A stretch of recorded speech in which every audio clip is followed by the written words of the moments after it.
저는 고향이 여기 김포죠. 김포고 그 풍양조시의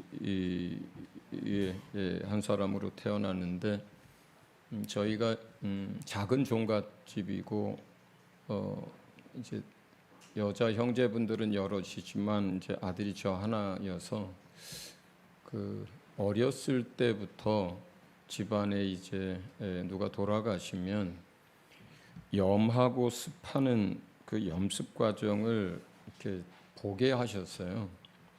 그러니까 보통 아주 어린 아이들은 그걸 못 보게 하는데 장손이고 아들이 하나고 그렇다 보니까 저희 가족에서는 아주 직계에서는 이제 그동안 이제 제가 살면서 네 분이 돌아가셨죠. 할머니, 할아버지, 아버지 그리고 제 위에 누이가 이제 일찍 돌아가셨습니다. 그래서 어려서부터 이제 염하는 걸 보기도 하고 또 그때에 이제 시신을 붙들고 있기도 하고 그러다가 이제 목회자가 되니까 저희 교회 성도들뿐만 아니라 다른 교회의 성도들이나 아니면 믿음은 가졌지만 교회 안 나가는 분들 또 장례를 이제 집례를 하기도 하고 돕기도 하고 이제 그러다 보면 목사님들은 이제 장례 때 그 이제 보통 가족들만 입관할 때 참여하는데 이제 목사님들이 같이 참여를 다 해요. 그러다 보니까 이제 집안의 배경과 또 목사라고 하는 이제 직분 때문에 죽음에 대해서 아주 자주 접하게 됩니다. 이번 주에는 한 주간에 이제 3번의 장례와 2번의 감사 예배를 드렸습니다. 지난 주일날 아침에 이제 저희 작은 아버지가 소천하셔서 제가 또 장손이니까 이제 참여를 계속 하고 또 낫고 울며 안장하는 일들을 했고 또 수요일인가요? 우리 우르무치에 나가 있는 보아스 선교사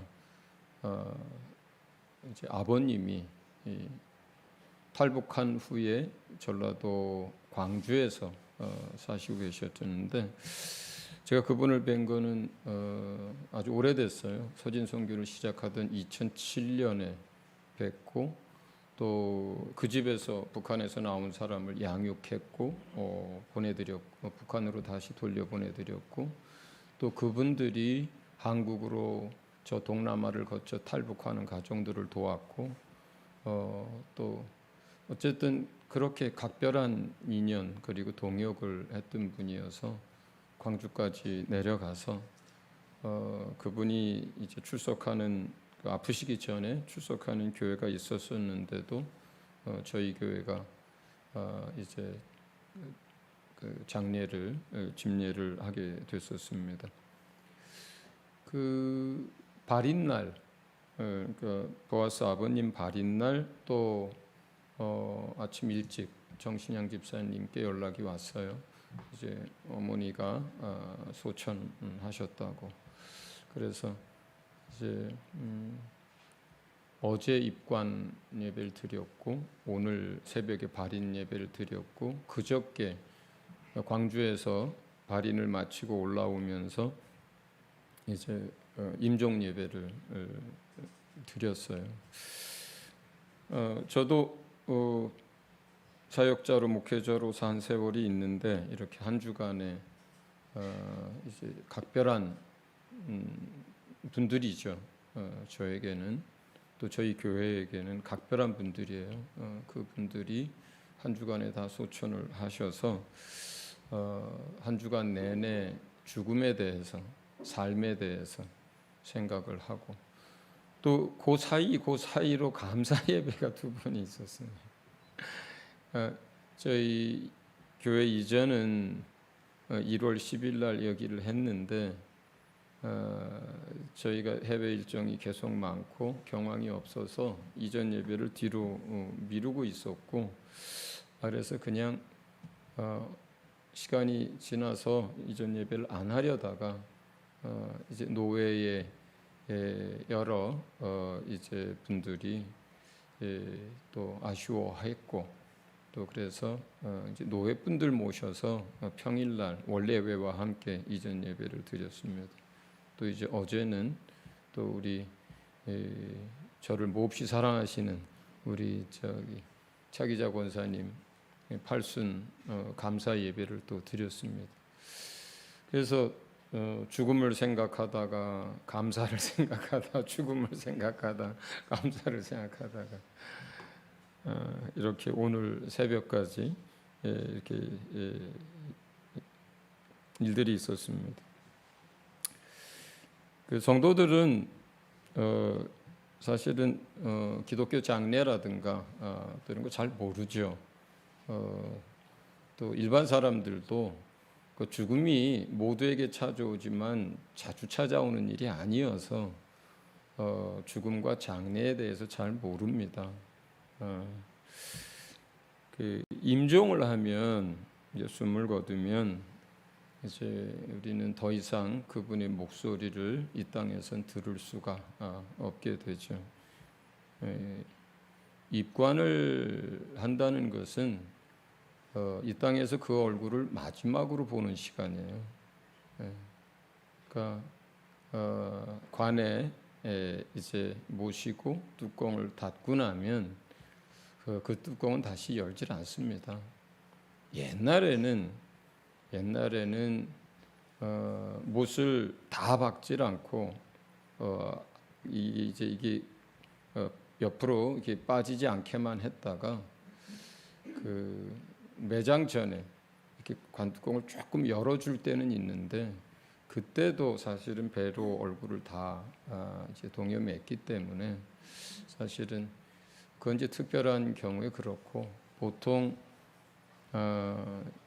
임종하고 그 다음 날 한국은 이제 입관을 하는데, 그 시간이 유가족들은 이 땅에서 고인의 얼굴을 마지막으로 보는 시간입니다. 그때 많이들 슬퍼하죠. 그리고 그 시신이 이제 안치돼 있는 곳이 이제 시신이 부패되지 않도록 온도를 내려놓은 곳에 있기 때문에, 원래 사람이 숨을 거두면 몇 시간은 그래도 온기가 조금씩 남아 있는데 이제 입관할 때는 온몸이 아주 다 언 것처럼 그렇게 굳어 있어요.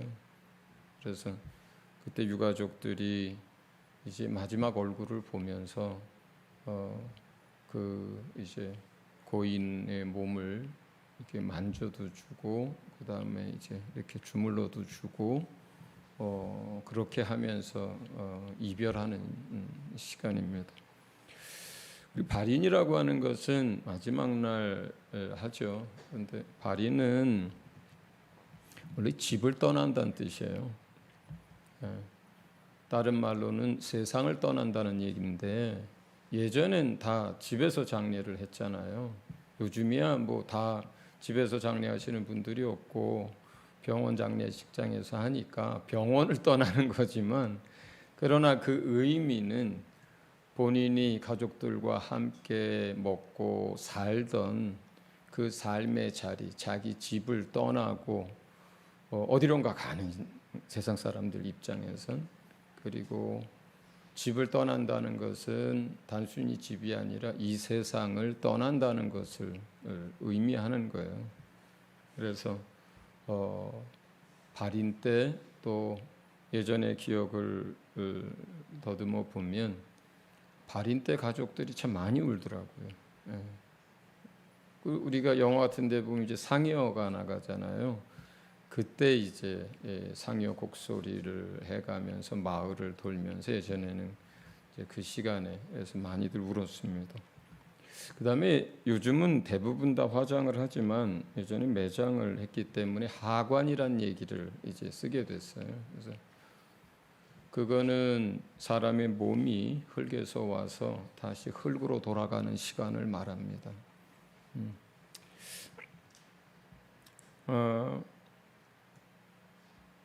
근데 제가 그리스도인이 되고 목사가 되고 나서 장례 집례를 하면서 예수님을 믿고 또 잘 신앙생활을 하시다가 소천하게 됐을 때는 유족들은 마음이 아프겠지만 집례하는 저는 사실 마음이 편해요. 예, 그 평안합니다. 그리고 부담이 없어요.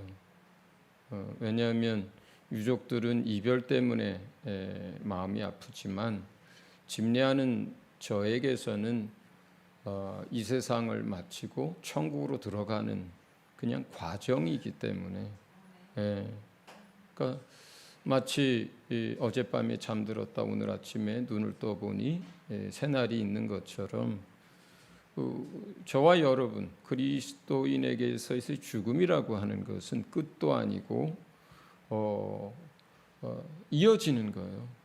육체를 입었던 삶에서 우리가 다시 나팔 소리에 깨어났을 땐 영의 몸을 입고 그 삶이 그냥 이어지는 거예요. 그래서 잔다라고 표현하는 거예요. 성경은 마치 우리가 자다 깨어나듯이 우리 육신이 흙으로 돌아갔어도 그 나팔 소리가 날 때 우리가 깨어서 주님을 보게 되고 영원한 천국으로 들어가기 때문에 그리스도인들에게 있어서의 죽음이라고 하는 것은 누구나 맞는 것일 뿐만 아니라 그냥 영원한 삶의 일부고 과정이에요.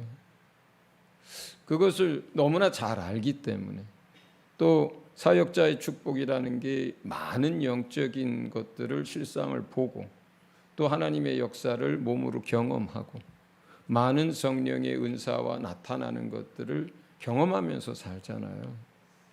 병든 자가 치유되고 또 기적들이 일어나고 또 작은 것 하나부터 큰 것까지 하나님이 일하시는 것들을 몸으로 보고 살고 그렇기 때문에 예수님을 잘 믿고 주님을 깊이 만난 사람들에게 있어서 죽음이라고 하는 것은 과정일 뿐이고 또 죽음이 실제인 것처럼 우리가 부활할 걸 믿기 때문에 정말 마음에는 집례를 할 때 평안해요. 그리고 마음에 부담이 없습니다.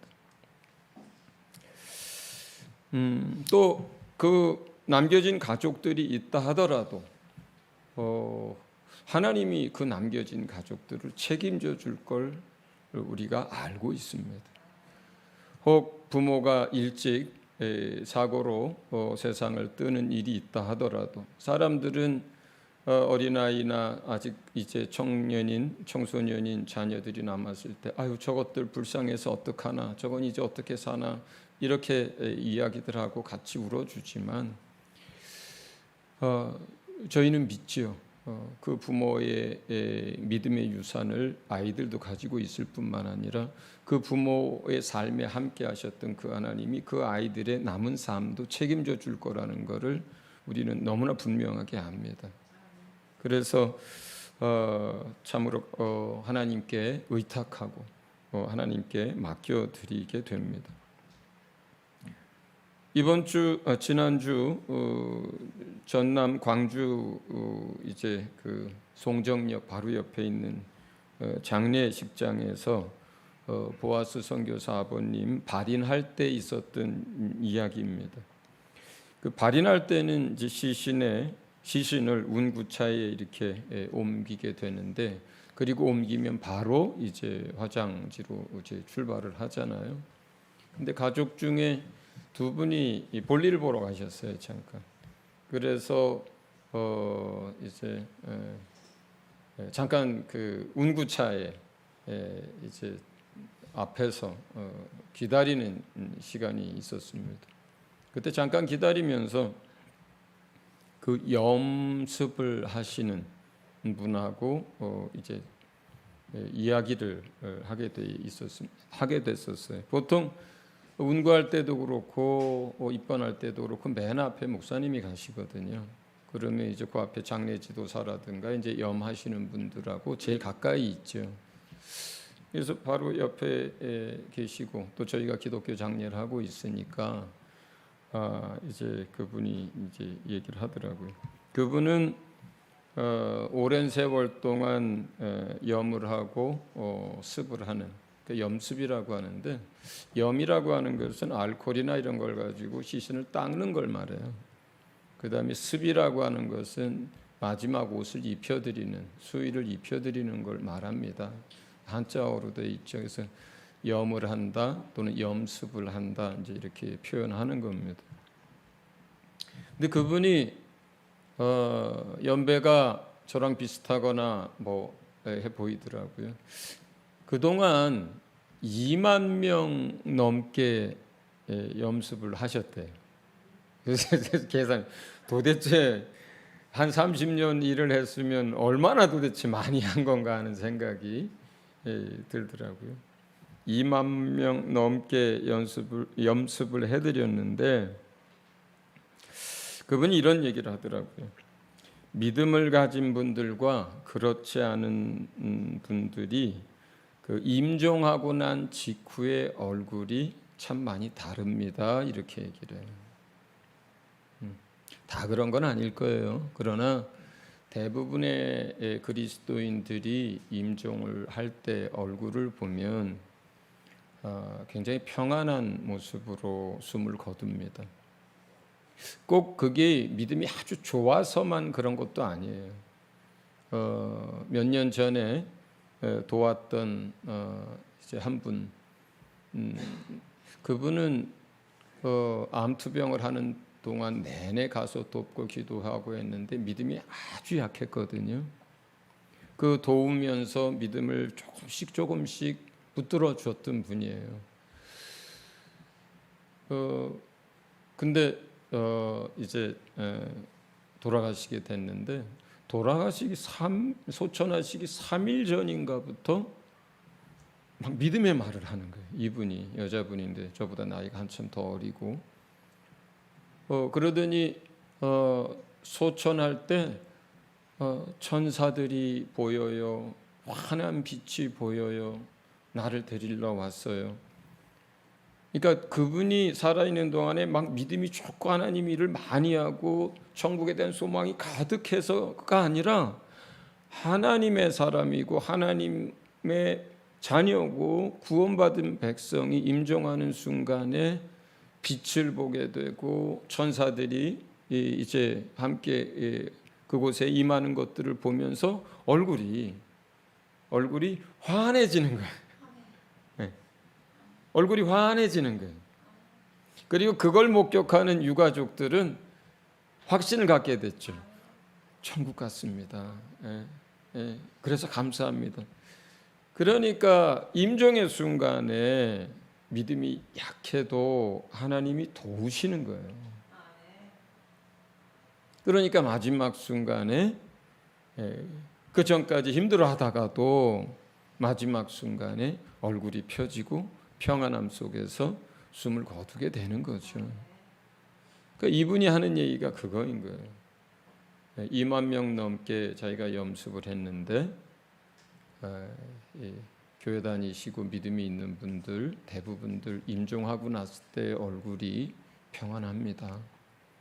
그런데 그런 믿음이 없는 많은 분들은 임종하고 났을 때 얼굴이 이렇게 인상을 쓰고 그리고 찌그러져 있고 어떤 분은 고통 가운데 있는 그 모습 그대로 입니다. 이렇게 얘기를 해요. 왜 그분이 그렇게 얘기를 하냐면요. 임종했을 때 얼굴 그대로 그러니까 막 찌그러지고 겁에 질리고 일그러진 그 인상 쓰고 있는 그 얼굴을 유가족들에게 보여주면 유가족들 마음이 너무 아프잖아요. 그래서 염습을 하시는 분들이 그 얼굴을 펴드리거든요. 그런데 아까 말씀드린 대로 굳어 있잖아요. 그 냉장고 비슷한 그 안치실에서 이렇게 모시고 나와서 염을 하는데, 그러니까 얼굴이 굳어 있으니까 이걸 필 수가 없잖아요. 그렇죠? 그래서 그 일이 사실은 뭐 닦아드리고 옷을 입히는 일보다 사실은 더 신경이 쓰이고, 그리고 애를 쓰는 게 이제 얼굴 피는 일이에요, 이분들이. 그래서 어떻게 피는지 본인이 얘기를 하더라고요. 얼굴이 차갑게 굳어져 있으니까 자기의 손으로, 자기의 그 체온으로 얼굴을 계속 대고 마사지를 하면서 그 굳은 얼굴을 녹여서, 그래서 그 얼굴에 인상 쓴 것을 자기 손으로 이렇게 여러 번 주무르고 근육을 풀어주고 하면서 얼굴을 펴드린답니다. 예. 그래야 유족들이 마지막 얼굴 봤을 때 덜 아프고 덜 슬프니까 그런 얘기를 하시더라고요. 그렇지만 믿음 안에서 이제 임종을 맞이하게 된 분들은 자기가 할 게 별로 없어요. 이렇게 얘기해요. 깨끗이 닦아드리고 수염 깎아드리면 거의 전부입니다. 얼굴이 평안합니다. 이렇게 얘기를 하시더라고요. 소천하신 당사자만 그런 게 아니라 사실은 이제 유가족들도 참 많이 달라요. 믿음을 가진 분들과 그렇지 않은 가족들이 장례를 해보면 참 다릅니다. 사실 믿음을 갖지 못하고 구원 얻지 못한 상태로 돌아가시게 되면 집례하는 저 같은 사람은 사실 그렇게 할 말이 많지 않아요. 고인을 위해서는. 고인에 대한 이야기는 할 말이 별로 없어요. 뭐라 말하겠어요. 그래서 가족들을 위로하는 이야기로 집례를 하게 되는데, 유가족들이 대부분 믿는 사람들이고 또 그 소천하신 분이 믿는 분들 같은 경우는 임종 예배, 입관 예배, 발인 예배, 또 이제 화장지에서 그 다음에 이제 납골당이나 장지에서 끊임없이 집례하시는 분들도 말씀으로 얘기하지만 당사자들, 그 가족들이 뭘 계속 스스로 마음에 붙들고 스스로 그걸 의지하는가 하면 이게 끝이 아니다. 이게 영원한 이별이 아니다. 먼저 가셨을 뿐이다. 우리가 곧 다시 만날 수 있다. 그 몸이 육신은 썩어지지만 다시 영의 몸을 가지고 부활할 것이다. 이거를 예배 때 한번 목사에게 듣고 마는 게 아니라요, 유가족들이 그 말씀을 계속 스스로 되뇌요. 그게 아픔을 달래는 방법이고, 그래야 소망을 갖고, 그래야 다시 하나님을 의지하고 살아갈 힘을 얻기 때문에 사실 믿음을 가진 유가족들은 끊임없이 그 하나님의 나라에 대해서, 그리고 부활에 대해서, 그리고 다시 만날 것에 대해서 끊임없이 자기 안에서 리마인드 시키고 또 되새기고 그걸 의지합니다. 그러니까 그러한 믿음으로 인해서 장례가 순탄하고 또 평안하고, 그리고 원래 장례 가운데서는 감사의 표현을 잘 안 합니다만, 왜냐하면 그 유족 가운데 이제 믿지 않는 분들이 있으면 이게 뭐 어떤 형태로 감사라든가 어떤 형태로 기도 가운데 감사를 해도 그들에게 그게 감사로 안 와닿고 오해할 수 있기 때문에 감사의 표현을 지극히 절제를 하면서 설교도 하고 기도도 합니다만, 믿는 자들 유가족 가운데는 그들 입에서부터 감사 이야기가 나와요. 사셨을 때에 관한 일들에 대한 감사, 투병하실 때 있었던 일들에 대한 감사, 그리고 이렇게 편히 가신 것에 대한 감사, 임종할 때 빛 가운데 천사들이 마중 나온 것에 대한 감사, 유족들이 감사에 대한 이야기라니까 기도하시는 분이나 예배하는 인도하시는 분들도 함께 감사를 얘기할 수 있죠. 그런데 그런 믿음을 갖지 못한 이제 경우에는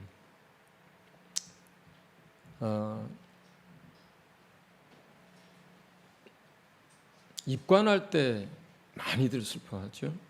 발인할 때 많이들 웁니다.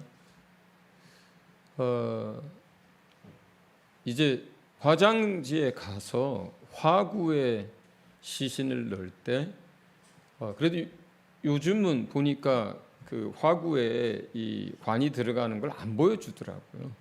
요즘은 그래서 스크린상에 그냥 그 화구 입구만 보여준다거나 이제 목사님이 기도하거나 아니면 이제 들어갑니다. 이렇게 얘기하고 그걸 안 보여주더라고요. 근데 얼마 전까지만 해도 몇 년 전까지만 해도 불이 막 이렇게 타오르는 가스로 된 그 불이 타오르는 거기에다가 관을 집어넣고 하는 그걸 다 봤거든요.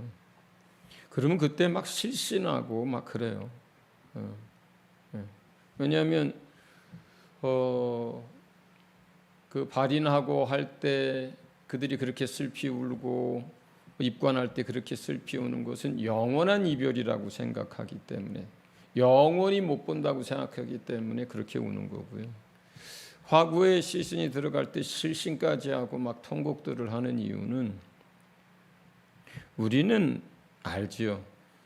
사람이 숨을 거두면 영혼이 그 몸에서 이렇게 빠져나오거든요.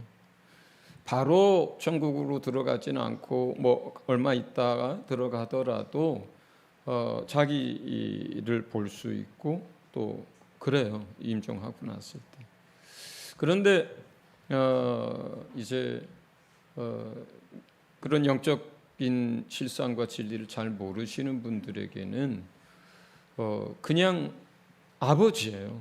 그냥 어머니예요. 딸이에요.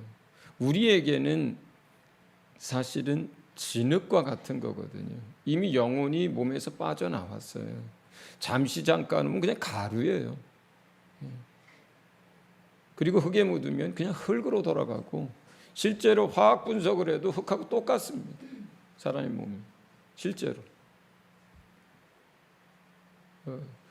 그래서 우리에게는 그 시간에 아픔도 크지만 그 몸이 아니라 영의 몸으로 부활할 거라고 하는 이걸 붙드는데, 그 사실을 모르고 이제 믿음 생활을 못했던 분들은 내 아버지가 불구덩이로 들어가는 거예요. 내 딸이 불구덩이로 들어가는 거예요. 그러니까 그때 정말 실신도 하고 막 통곡도 하고 주저앉고 그래요. 옛날에 그래요. 요즘 보지 않으니까 좀 덜한데.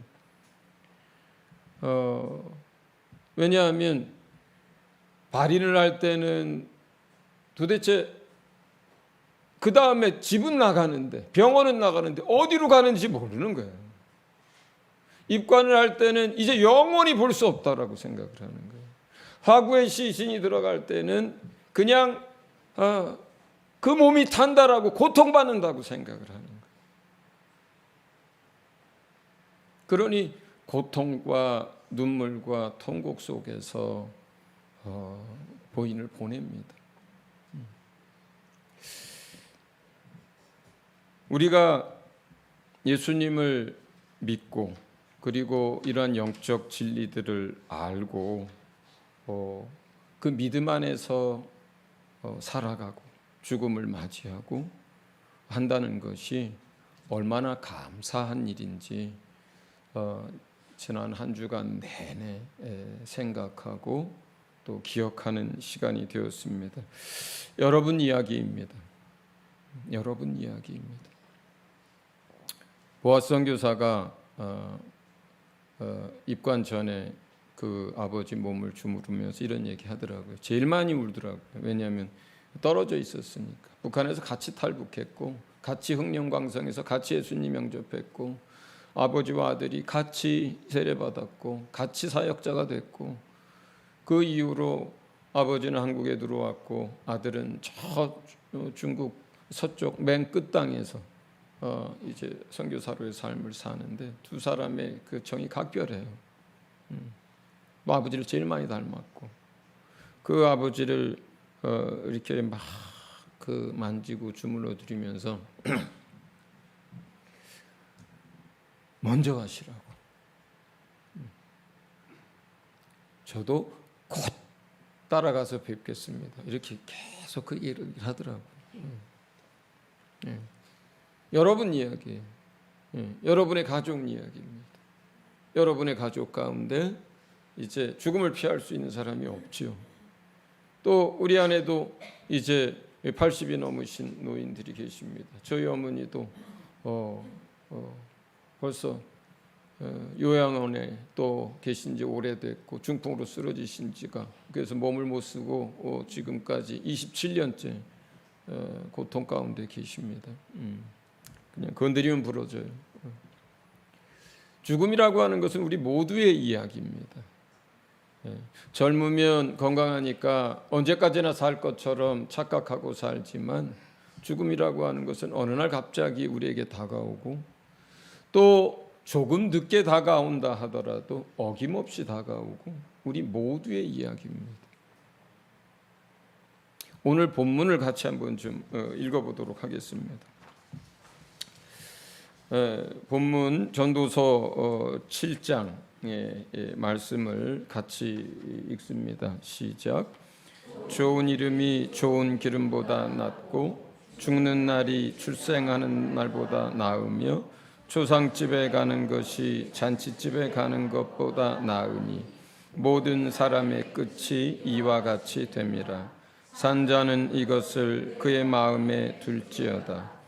슬픔이 웃음보다 나음은 얼굴에 근심하는 것이 마음에 유익하기 때문이니라. 지혜자의 마음은 초상집에 있으되 우매자의 마음은 혼인집에 있느니라. 아멘. 이 이야기는 전도서 7장의 이 이야기는 통일 이스라엘의 왕이었던 솔로몬이 기록한 것입니다.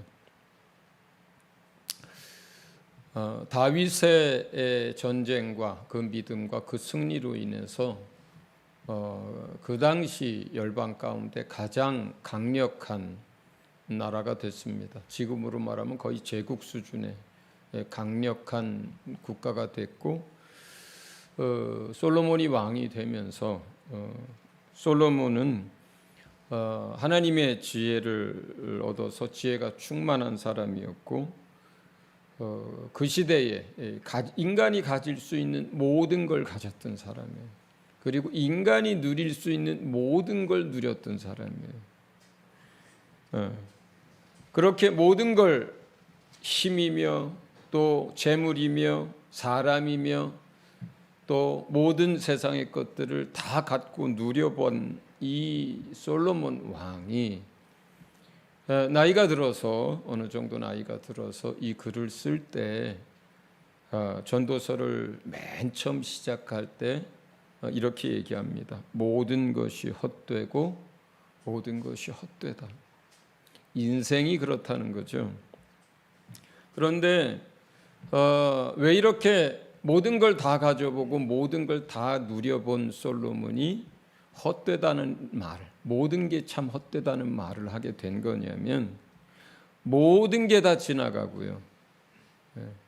그리고 모든 사람은 결국 죽음 앞에 선다는 것 때문에 그 이야기를 합니다.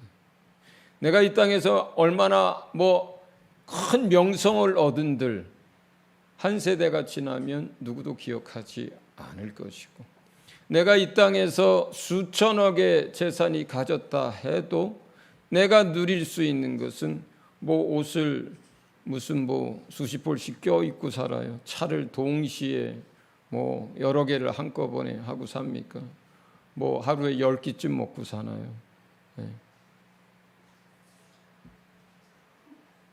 그러니까 그 솔로몬이 가졌던 그 모든 재물과 권력과 모든 소유가 다 내가 가져갈 수 없고 남의 것이 되기 때문에 그렇다는 거예요. 수고하지 않은 내 아들이 가져가고, 믿음이 없는 내 아들이 가져가고, 자식이 가져가고, 그 나라가 영원할 것 같지만 어떻습니까? 솔로몬이 죽자마자 나라가 둘로 쪼개져 버리고. 그래서 모든 사람이 죽음 앞에 선다는 것과 좋은 것도 순간이고 행복했던 것도 지나가고 고통도 지나가고 모든 게 다 그냥 다 지나가고 결국은 죽음 앞에 서기 때문에 사람들이 추구하고 이 땅에서 얻으려고 했던 많은 것들과 또 그들이 그렇게 다투면서 싸우면서 원수 맺어가면서 가족끼리 핥혀가면서 했던 그 모든 것들이 무슨 의미가 있느냐. 이 땅에서 지식을 많이 얻은들 그게 무슨 의미가 있느냐. 이 땅에서 권세를 많이 누린들 그게 무슨 의미가 있냐. 그래서 전도서는 모든 것이 헛되다라고 시작을 합니다. 그런가 하면 전도서 마지막 말씀은 이렇게 기록을 합니다. 같이 읽어보겠습니다. 시작.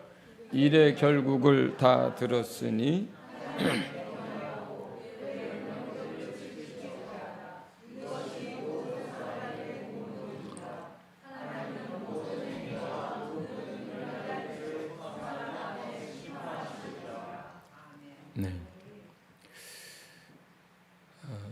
모든 걸 가지고 모든 걸 누려보고 살아보니까 인간의 본분이라고 하는 것이 하나님을 경외하는 것이 인간의 본분이고 지혜의 근본이라고 하는 것이 그 시작이라고 하는 것이 모든 지혜의 바탕에 무엇을 두고 그 위에 쌓아야 하느냐 할 때에 바로 하나님을 경외하는 것 그리고 그 명령을 지키는 것 이것이 인간의 본분이라고 마지막으로 기록합니다.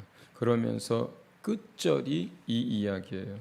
결국 모두가 죽음을 맞이하게 되지만 그 죽음을 맞이한 이후에 흙에서 온 몸은 흙으로 돌아가지만 우리 영혼이 하나님 앞에 서서 우리가 지나간 그 인생에 대해서 하나님이 계산하시고 하나님이 상벌을 주시고 심판하시게 된다. 그렇기 때문에 오늘 7장에서의 본문의 이야기들을 하는 거예요. 본문을 조금 이제 설명을 드리자면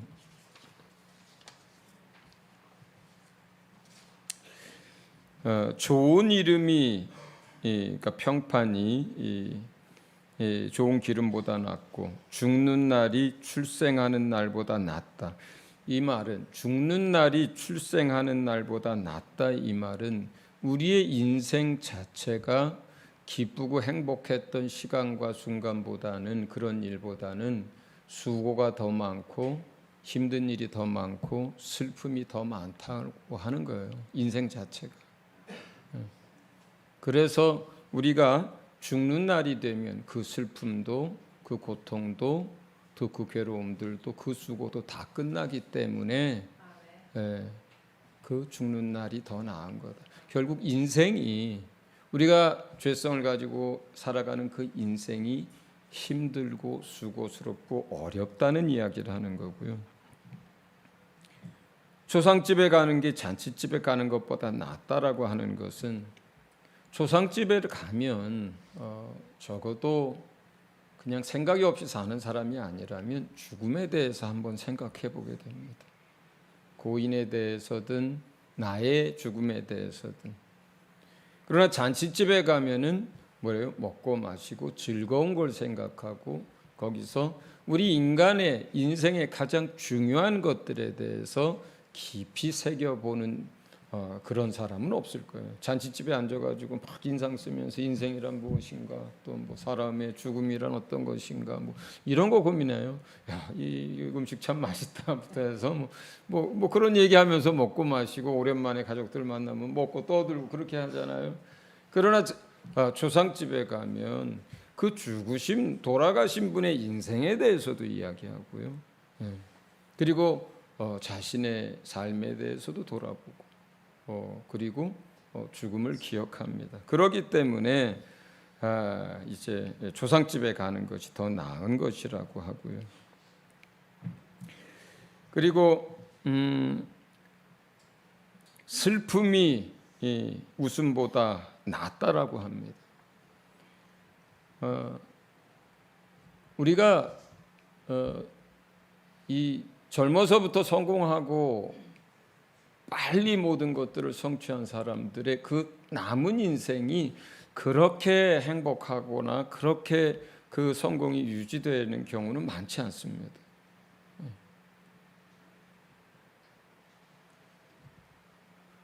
그리고 우리 인생 가운데 실패를 경험하고 또 아픔을 경험하고 어떤 고통을 당하게 되는 일들이 생겼을 때 사람들은 그제서야 정신없이 브레이크 없이 달려가던 그 삶의 브레이크를 걸고 자기를 돌아봅니다. 지나간 삶을 돌아봅니다. 왜 내 삶 가운데 이런 아픔이 왔을까? 왜 잘 나가던 내 인생이 이렇게 망가지고 구겨져 갈까? 왜 내게 이러한 불행이 닥쳤을까? 생각하면서 자신의 삶도 돌아보고 자신의 행위도 돌아보고 그러면서 잘못된 것들이 있다면 바로잡는 기회가 되고 또 하나님을 믿는 사람들은 하나님 앞에 회개하면서 이제 하나님의 그 얼굴을 구하는 그런 기회가 됩니다. 그래서 슬픔이 웃음보다 낫다라고 얘기하는 거죠. 마지막 본문의 4절은 그렇기 때문에 지혜로운 사람의 마음은 초상집에 있고 우매한 자의 마음은 혼인집에 있다, 이렇게 얘기합니다. 지혜자의 마음이 초상집에 있다는 게 뭡니까? 맨날 어디 장례식장 생각한다는 게 아니죠. 뭘 생각한다는 거예요? 죽음을 생각한다는 거예요. 우리 인생이 영원하지 않다는 것. 또 그러나 우리의 영혼은 죽음 이후에도 영원히 존재한다는 것. 그리고 우리가 죽음 위에 우리 영혼이 하나님 앞에 서게 된다는 것. 결국 내 인생에 대해서 평가받는다는 것. 죽음은 끝이 아니라는 것. 그러니까 우리의 인생을 더 소중히 여기고 순간순간을 잘 살아가고 그리고 하나님 앞에 갔을 때 내가 형벌받는 자가 아니라 영광의 면류관을 쓸 수 있는 자가 될 수 있도록 내 삶을 다시 조정해 주는, 그것이 죽음을 기억하고 삶을 살아가는 것이 지혜로운 삶인 것이고, 혼인집을 늘 마음에 둔다는 얘기는 뭡니까? 몇 월 며칠은 누구 잔치고 몇 월 며칠은 뭐 누구 결혼, 이 얘기가 아니잖아요. 뭡니까? 요즘 사람들은 이게 더 심해요. 요즘은 저 산골짜기 구석구석에 있어도 맛집 걸으면 차 타고 거기까지 꾸역꾸역 찾아가서 주차장이 꽉 찹니다. 한 식구가 둘러앉아서 20만 원, 30만 원 먹는 거 아깝지도 않고, 그리고 집은 원룸에 살아도 외제차 가지고 또 이제 막 그 세금 내가면서 그렇게 사는 거. 왜요? 사는 날 동안에 재미있게 살고 싶고, 사는 날 동안에 행복하게 살고 싶고, 사는 날 동안에 맛있는 거 먹고 좋은 옷 입고 좋은 차 타고 싶고, 사는 날 동안에 건강하게 잘 살아보자는 게 요즘 사람들이거든요. 예, 그렇지 않나요? 제가 볼 땐 그렇습니다. 그 얘기하는 거예요.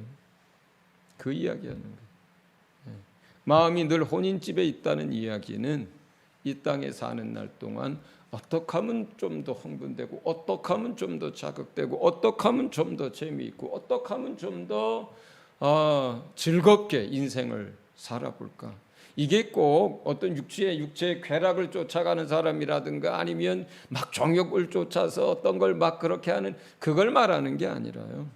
그걸 포함해서 한 인생 살면서 잘 먹고 잘 살자, 이게 목적인 사람들을 얘기하는 거예요.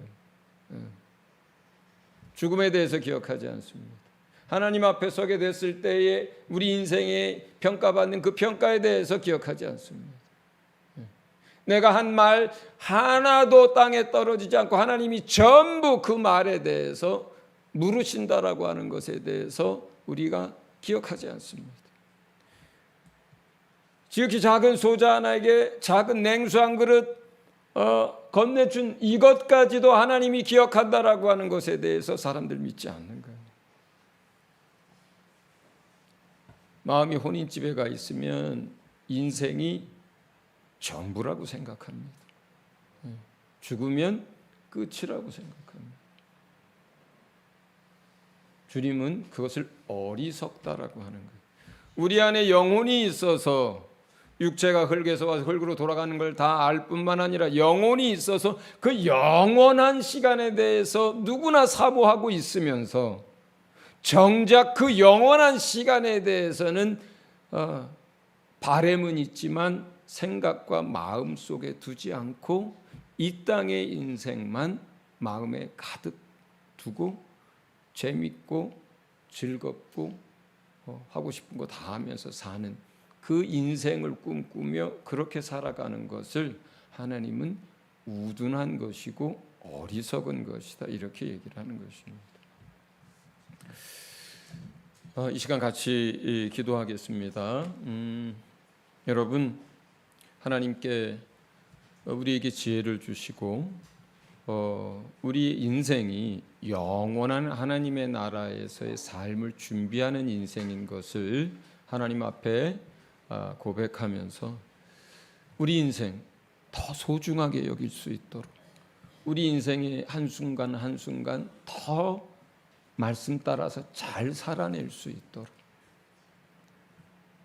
우리가 만나는 모든 사람이, 성경은, 예수님은 우리가 만나는 그 모든 사람이 나의 이웃이라고 합니다.